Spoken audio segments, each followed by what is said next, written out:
להיות חלק בזה.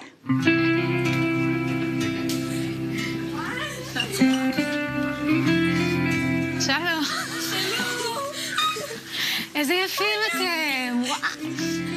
אוי, אתה מתוק. אתה מתרגש.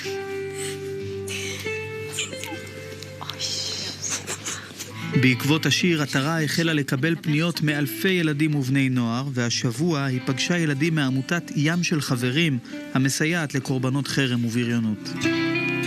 למה את כל כך בוכה? מבחינתי זה ממש מדהים שאת ככה כותבת את מה שאת חושבת ודברים שעברו עלייך.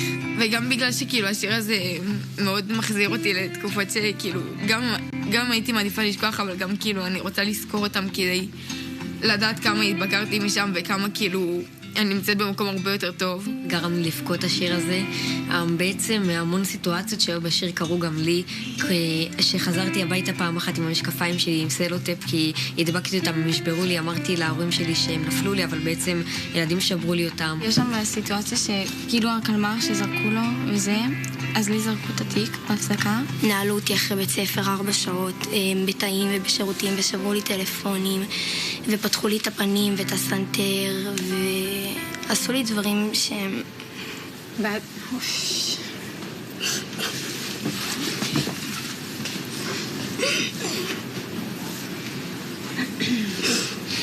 יודעת שזה לא מגיע לך?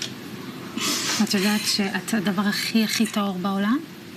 ברוך השם, היום אני עברתי בית ספר והקעתי לעמותה של ים של חברים והכרתי החברה הכי טובה שלי משם והכרתי ילדים מדהימים ואני מרגישה שאני מצאתי את המקום שלי ואני יודעת שהילדים שעשו עליי חרם הם בנו את עצמי, בנו את הביטחון שלי ואני חושבת שבזכותם יש לי עכשיו את הביטחון לעמוד ולא לתת לזה יד.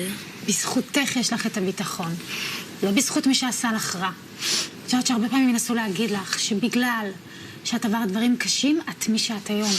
זה לא נכון. ינסו כל הזמן להגיד לך את זה, ובקטע טוב של להקליל לך את זה. אל תתני לאף אחד. בזכותך ורק בגלל שהנפש והנשמה שלך היא כזאת, את מי שאת היום. ורק שהם הולכים, אומר נאמן, מנער את הבגדים, מרכיב את משקפה. במקרים של הילדים האלה לסיפור היה סוף טוב, אבל בשיר של עטרה, הסוף נשאר פתוח. רוחש לאלוהים, אם אתה קיים, תעשה לי איזה נס ותיקח אותי מכאן, ואולי שמעו אותו, את ילד מטריה, כי יום למחרת הוא לא הופיע בכיתה. זה מישהו שלמד איתך בכיתה?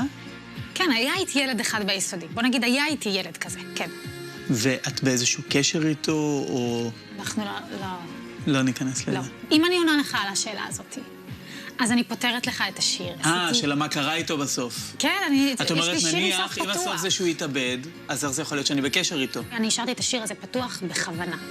וחשוב לי לשמור על זה, ככה. You know those kinds of girls who look like they're made of honey and glass. בתוך כל ההצלחה הגיע רגע אחד שערער פתאום את מעמדה של הזמרת המבטיחה. עכשיו, אין לי דרך אחרת להגדיר את האירוע הזה מאשר לא נעים. לפני מספר שבועות פורסם שיר בינלאומי מלפני 3 שנים שנשמע דומה מאוד לילד מטריה.